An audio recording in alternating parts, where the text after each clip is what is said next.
Ang orasyon ng Angelus. Sa ngalan ng Diyos Ama, at ng Diyos Anak, at ng Diyos Espiritu Santo. Amen. Binati ng anghel ng Diyos si Santa Maria. At naglihi siya lalang ng Espiritu Santo. Aba Ginoong Maria, napupuno ka ng grasya, napupuno ka ng grasya. Ang Panginoong Diyos ay sumasa iyo, bukod kang pinagpala sa babaeng lahat at pinagpala naman ang iyong anak na si Jesus. Santa Maria, Ina ng Diyos, ipanalangin mo kaming makasalanan ngayon at kung kami mamamatay. Amen. Narito ang alipin ng Panginoon. Ganapin sa akin ayon sa wika mo. Aba Ginoong Maria, napupuno ka ng grasya, napupuno ka ng grasya. Ang Panginoong Diyos ay sumasa iyo, bukod kang pinagpala sa babaeng lahat at pinagpala naman ang iyong anak na si Jesus.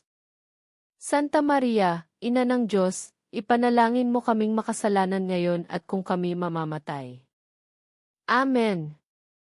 At ang Verbo ay nagkatawang tao.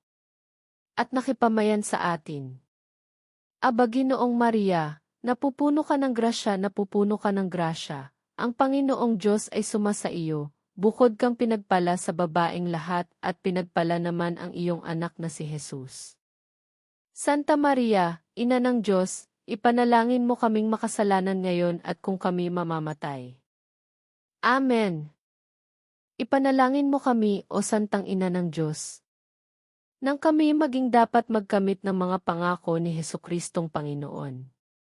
Manalangin tayo. Panginoong aming Diyos, kasihan mo nawa ang aming mga kaluluwa ng iyong mahal na grasya, at yayamang dahilan sa pamamalita ng anghel, ay nakilala namin ang pagkakatawang tao ni Jesukristong anak mo. Pakundangan sa mahal niyang pagpapakasakit at pagkamatay sa krus, ay papakinabangin mo kami ng kanyang pagkabuhay na mag-uli sa kaluwalhatian sa langit. Alang-alang kay Jesukristong Panginoon namin. Amen.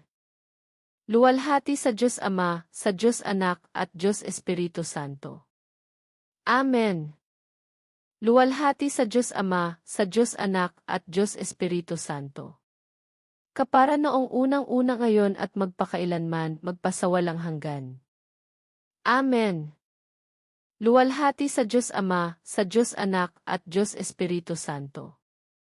Kapara noong unang-una ngayon at magpakailanman, magpasawalang hanggan. Amen.